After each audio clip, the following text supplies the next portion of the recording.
Ngayon, our message from God tonight, how to handle persecutions for Christ's sake. Grabe itong pag-aaralan natin na how to handle persecutions for Christ's sake. Talagang mayroong persecution sa ayaw natin at sa gusto mga kapatid. Parte na ito ng disenyo ng Panginoon sa atin na kung tayo ay tunay na nangaligtas, tunay na mananampalataya ng Panginoong Jesucristo, at hindi tayo nahihiya, hindi natin siya ikinahihiya, tumatayo tayo humbly sa salita ng Panginoon at sa mga katotohanan diyan, then mayroon talaga ng persecution. Now, God allowed it and He continued to allow it, pero kailangan tamang attitude natin. Tamang attitude. Pag mali ang attitude natin, wala tayong makukuha ng mga blessings dito. Di ba? Kaya, tinuturuan tayo ng salita ng Panginoon dito sa Romans chapter 12. Talagang relationship dito ang pinag-uusapan kasi. Una, tinukoy natin yung relationship ng isang mananampalataya sa loob ng tinatawag body of Christ, ecclesia. Okay? Mayroong prototype yung local church, prototype ng the Church of Jesus Christ. So, kailangang maayos yung relasyon natin. So, okay na tayo sa Panginoon vertically, then gusto ng Panginoon horizontally, okay rin tayo. Okay? So, we started with the relationship sa church, sa body ni Christ, and now, relationship outside the church. Meaning, dito sa mga tao na hindi man tunay na mga mananampalataya, and they are, surprised maybe na umalis tayo sa relihiyon at talagang nanampalataya na tayo sa Panginoon. Maybe they are surprised and they are, para bagang nainsulto. I don't know kung ano ang nasa isipan nila. And so, they started persecuting us. Pero the Bible is complete of everything that we need. So, we start with verse 14, sabi sa Romans 12, bless those who persecute you. Grabe, no? Agad-agad, bless those who persecute you. Hindi po ito normal, to bless those who persecute you. Bless and do not curse. Wag mo silang sumpain. Rejoice with those who rejoice and weep with those who weep. Be of the same mind toward one another. Do not set your mind on high things, but associate with the humble. Do not be wise in your own opinion. Repay no one evil for evil. Have a regard for good things in the sight of all men. If it is possible, as much as depends on you, live peaceably with all men. Therefore, if your enemy is hungry, feed him. If he is thirsty, give him a drink. For in so doing, you will heap coals of fire on his head. Do not be overcome by evil, but overcome evil with good. Grabe, no? Do not be overcome by evil, but overcome evil with good. So, oo nga, mayroong persecution. At dito, may mga practical advices ang salita ng Panginoon na ipinasulat kay Apostol Pablo. Alam kasi ni Pablo, katulad sa dinaanan po niya, nang siya iniwan niya ang relihiyon ng Judaism at naging tunay siya nga na mananampalataya ng Panginoong Jesucristo, and then he started preaching the Lord Jesus Christ, then he suffered persecution. In fact, sabi niya sa 2 Timothy, sabi na dito sa 2 Timothy 3:12, yes, and all who desire to live godly in Christ Jesus will suffer persecution. Talagang kung mamuhay ka na Diyos noon, diyan kay Kristo Jesus, you will suffer persecution. Yan mga kapatid, normal po yan. Normal yan sa mga tunay na mananampalataya na may magkukontra sa iyo. Whether dyan sa opisina ninyo, whether sa eskwelahan ninyo, o kuya sa mga friends ninyo dati, o ngayon parang mainit na ang mga mata sa inyo. At ang medyo mabigat pa, mismo sa loob ng bahay mo, may magpe-persecute sa'yo, 'di ba? Lahat ito dinadaanan ng mga tunay na mananampalataya. Ako rin dumaan po diyan mga kapatid at mga kaibigan. And yung masakit pa kung minsan kapwa mo inaakala mo of course na mga, preacher din ng salita ng Panginoon and you will be subjected to persecution. Medyo mahirap yon pero totoo po ang sabi ng salita ng Panginoon. Kaya 'wag daw tayong magtaka, sabi ng 1 John 3:13, "Do not marvel, my brethren, if the world hates you." Ang world na tinutukoy dito, yung mga taong hindi mananampalataya na talagang, para bagang nailawan sila sa kanilang ginagawa na mali and so babatuhin nila yung ilaw. Parang gano'n, ha? So, you are the light of this world. So, do not marvel, my brethren, if the world hates you. So, anong tama na attitude? Mga kapatid, I believe ang tama na attitude, magsimula muna sa atin. Magsimula muna sa atin. Kailangan matuto tayong pahalagahan ang nakamta nating pagpapatawad mula sa Diyos upang sa ganon, makapagpatawad din tayo. Okay? Cherish being forgiven of God so that you can forgive. Alam po ninyo, if you are not enjoying ng relationship mo sa Panginoon, maybe hindi mo masyado naintindihan ang talagang naging value ng pagpapatawad sa iyo. Akala mo parang ordinaryo lang yon. Hindi mo naintindihan na there was a great sacrifice by the Son of God, the Lord Jesus Christ, na ibinigay niya ang kanyang buhay para ikaw at ako na makasalanan ay mapatawad. Sa pamamagitan siyempre ng pananampalataya. Kung hindi natin ito nakita, ang kahalagahan nito, at hindi rin natin na-appreciate itong love sacrifice ng Panginoon, then you cannot enjoy that. And that's the reason, mga kapatid, we have to start with ourselves. Cherish being forgiven of God so that you can forgive. Now, sa practical, siguro ko ang dapat is maintain a joyful and a thankful heart. Okay? Yung palaging masaya. Sabi ko nga sa mga estudyante ko, pag nagtuturo pa ako, sabi ko sa kanila, tinatanong ko sila at the outset of the day, sino ang nagpasalamat sa Panginoon? Raise your hands. Of course, taasan yung kamay nila. Nagpasalamat sa Panginoon. Sino ang mas masaya? Ang nagpapasalamat o ang nagreklamo? Of course, alam nila at alam din natin ang nagpapasalamat. So kung gusto ka na maging masayahing tao, be a thankful person. Pagsimula ng araw, at the outset of the day, pagkagising mo, ang dapat pumasok sa puso't isipan natin, wow, buhay ako dahil sa Panginoon. Hindi dahil mas mabait ako sa ibang tao. And so, you start thanking the Lord. Lord, thank you so much. Hindi mo ako kinuha kagabi. Salamat, Panginoon. So, maintain a joyful and a thankful heart. Very, very important po yun, mga kapatid. Ang taong palaging masaya, malakas po yan. The joy of the Lord is our strength. Pray for a gentle and sympathizing heart. Kasi all around us, mga kapatid, makakita tayo ng mga tao na nahihirapan. Nahihirapan, inaalipin ng kasalanan, inaalipin ng bisyo. Di ba? Hindi marunong magharap sa problema na sinasalubong o kaya't na nangyayari sa kanya. So, sa halip na maging critical person tayo, you start praying. Maybe praying for yourself first, for a gentle and sympathizing heart. And then of course, pray for them. Now, ako po na dumaan sa maraming bisyo noon nang hindi pa ako mananampalataya.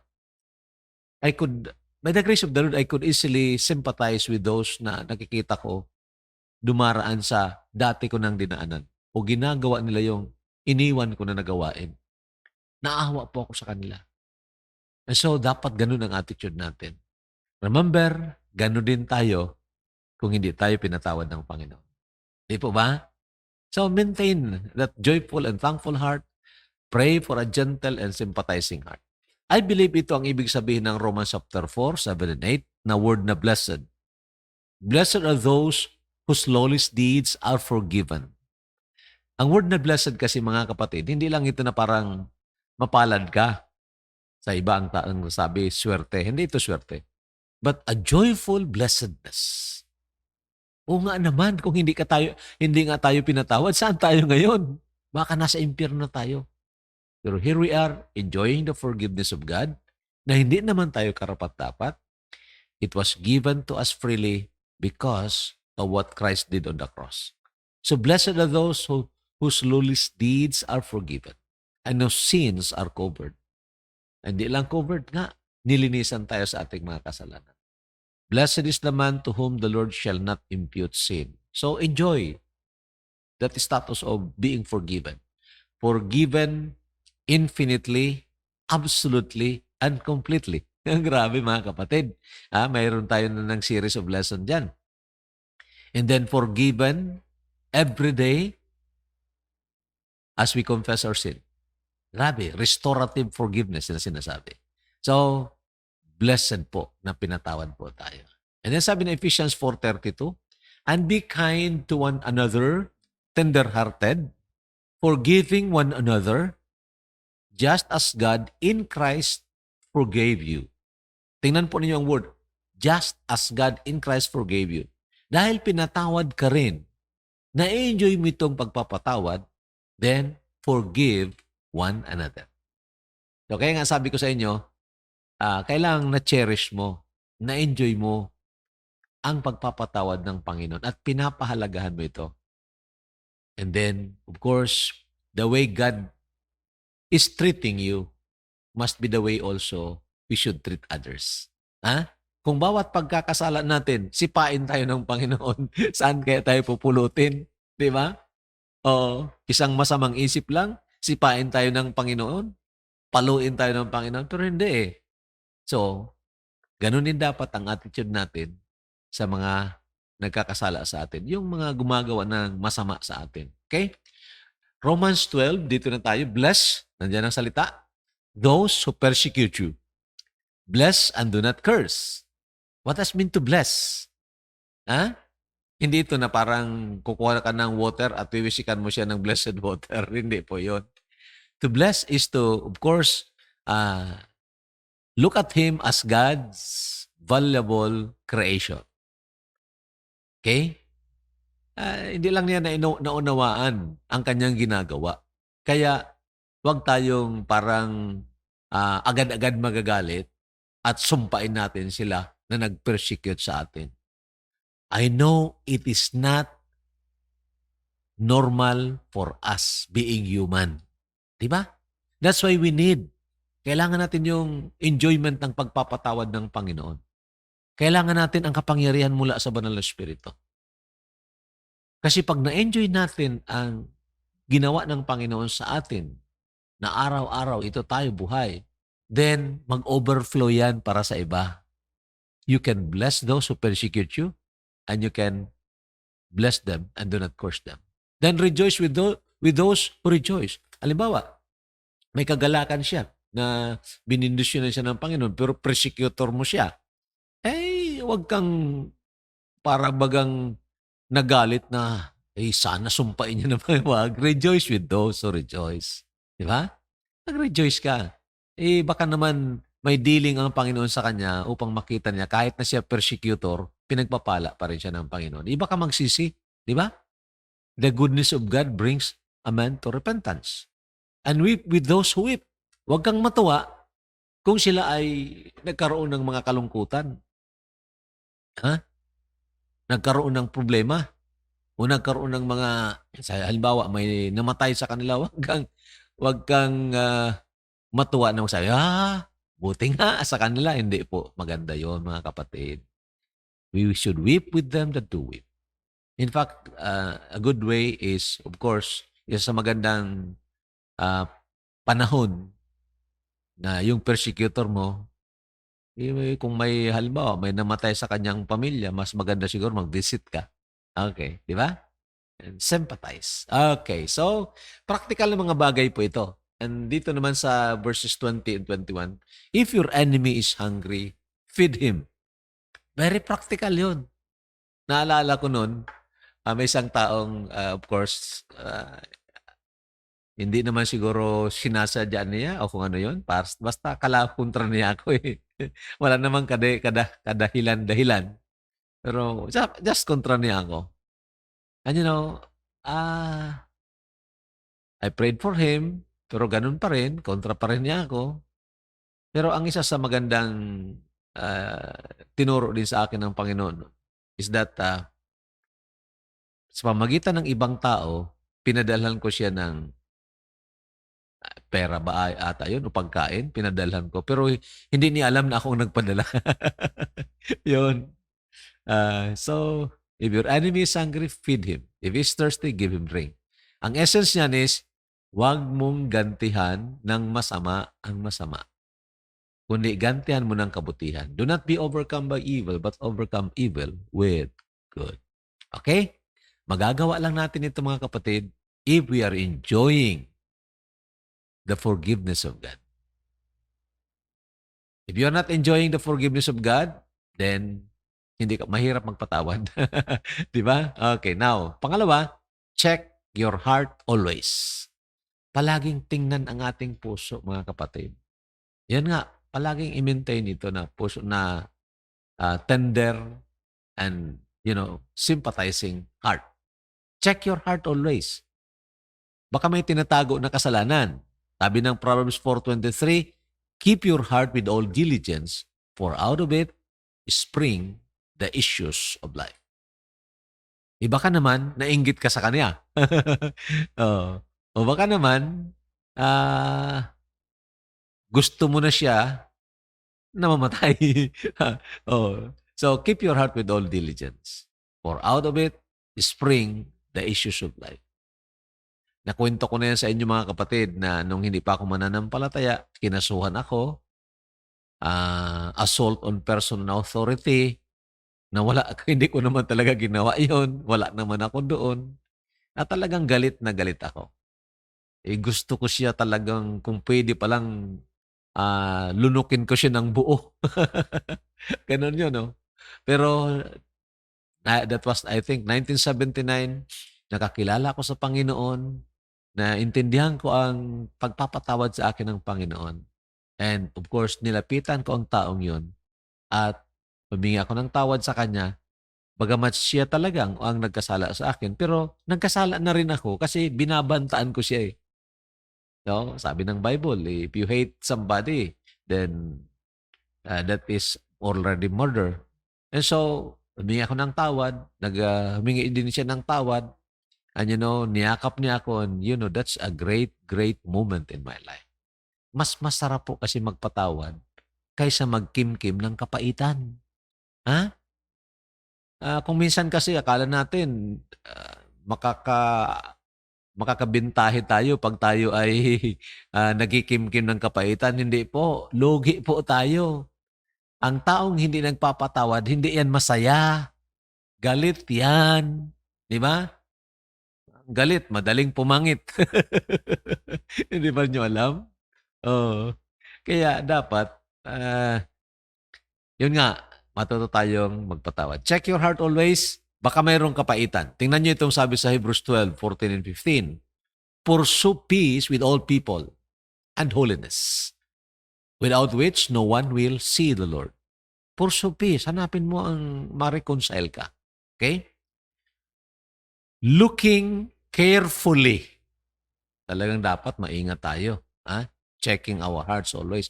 Looking carefully lest anyone fall short of the grace of God, lest any root of bitterness springing up cause trouble, and by this, many become defiled. O baka nga mayroong ugat ng kapaitan sa puso. Maya-maya lumabas yan. Di ba? Parang bulkan na sasabog. Oy, delikado yun. And that's why, check your heart. Check your heart always. Hindi tama at hindi maganda na nagkikimkim ka ng galit towards a person who wronged you, ang maganda, bless them that persecute you. Bless and curse not. Meaning, cherish being forgiven. Pangatlo mga kapatid, trust that God's justice will prevail. Okay? Magtiwala ka sa pinangako ng Panginoon na ang kanyang hustisya, kung ikaw ay ginawa ng kamalian talaga, at talagang nangyayari yan sa buhay natin. Many times, naka-experience tayo niyan. We are being wronged by people. Hindi natin nakuha ang hustisya. They are so unjust to us. And so, anong dapat natin gawin?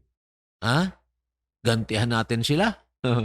Hindi po. Trust that God's justice will prevail. Sabi dito sa Romans 12, binabasa natin, "Dearly beloved, avenge not yourselves, but rather give place unto wrath.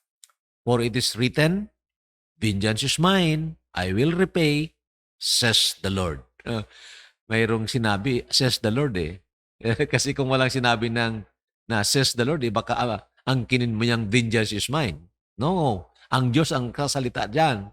Vengeance is mine. Sabi ng I will repay, says the Lord. Huwag tayong maghiganti. Yun ang ibig sabihin niya. Now, what does it mean? Hindi ka pwedeng magreklamo halimbawa sa korte? No, of course, pwedeng magreklamo. Part yan ng responsibility rin natin. Di ba? But if it is a persecution for Christ's sake, na talagang, hinayaan, tinulutan ng Panginoon, now, avenge not yourselves. Dearly beloved. So, mga kapatid, I know it's not easy. Kasi, yun nga, pag ginawan tayo ng masama, gusto natin maka-break even man lang. Di ba? Ganon yun eh. Gusto natin yun. Pero, mga kapatid, lugi po tayo. Kasi, ang ganti natin, mahina yun. Pag ang Diyos ang gumanti, nako, mas grabe yun. Sabi ng I will repay. Several times nakita ko po yan sa buhay ko, mga kapatid. May mga tao na hindi naman, parang walang pakundangan na ng api. Yun nga, there was a time na ang lupa na sinasaka ng mother ko ay, unjustly kinuha. Tapos, medyo, siyempre, sa primero, parang galit din ang mama ko. Sabi ko sa mama ko, "Ma, wala tayong, mayroon tayong kayamanan sobra pa dyan." Of course, we pursue. Hanggang sa Court of Appeals ay humabol kami doon. Lumaban kami hanggang sa Court of Appeals. Pero talo kami doon. And then sabi ko sa Panginoon, sabi ko sa mama ko, doon na talang tayo magkaso sa langit. Now, I did not rejoice na nalaman ko several months after yung attorney na kumampi doon sa mayaman para makuha yung lupa na sinasaka ng mama ko, pinatay ng Panginoon. God knows how to repay. Di ba? So, wag natin ilagay sa ating kamay yung paghihiganti. Oo. Kung kinakailangang habulin sa korte, sige. Pero pagtapos niyan at wala naman, okay. Doon sa kaso sa langit, okay. Trust that God's justice will prevail. Then, pang-apat at katapusan, trust God's purpose to turn it for your good. Alam po ninyo mga kapatid, lahat ng mga nangyayari sa atin, maging ang isip natin masama na mga pangyayari, lahat ng mga nangyayari sa atin, God could make these things work together for good. Sabi ng Romans 8:28, "And we know that all things, hindi sinasabi diyan good things, all things that includes bad or good. And we know that all things work together for good to those who love God." Hindi ang things mismo ang nag-a-arrange ng kanyang sarili. No, there is that God na tinulutan niya itong mga quote-unquote masasama na nangyayari sa atin, katulad ng persecution, para yan sa kabutihan po natin at sa kaluwalhatian ng Panginoon. So magtiwala tayo mga kapatid. makita nyo on the long run, when you pass through that circumstances or tribulation, troubles, makita mo, mayroon kang na-gain, especially character, ugali. Kaya nga sabi ng Bible sabi ng salita ng Panginoon, ah, sabi ng James chapter 1 baga, count it all joy when you fall into different trials. Count it all joy. Knowing this, that the trying of your faith works patience, yon, or endurance. Ano na makita mga kapatid, lahat ng bagay na tinulutan ng Panginoon, pag tamang attitude natin, nagpapasakop tayo sa Panginoon, God could make the curse into a blessing. Okay? Katulad yung nangyari kay Joseph. Naalala nyo? Sabi ni Joseph, ang plano ninyo, sirain ako. But God, ginawa ng Panginoon, He turned that plans of yours into a blessing. So, ganun galing ng Diyos natin, mga kapatid. Kaya sa halip na parang maghiganti tayo at gamitin natin ang ating kalakasan o kung anong mga kaparaanan natin, mas maganda magpasakop tayo sa Panginoon and then avail of God's grace and then follow His instruction dito. Okay? Ganun po ang pag-handle ng tinatawag tribulation o persecution na dinaraanan po natin. Sana po makatulong ito. Kailangan po tayong lumago. Dahil ito po na sanlibutan, this is always anti-God. We have to know how to face that and then pass through it with flying colors upang sa ganun mabigyan kalwalhati ang Panginoon. Okay po. So maraming salamat mga kapatid at mga kaibigan sa inyong pagsusubaybay. As the Lord would enable us, tomorrow we'll be discussing about our relationship with the government. Okay, so baybayan po ninyo yan. Our relationship with the government, Romans chapter 13 po yan. So thank you very much. God bless us all.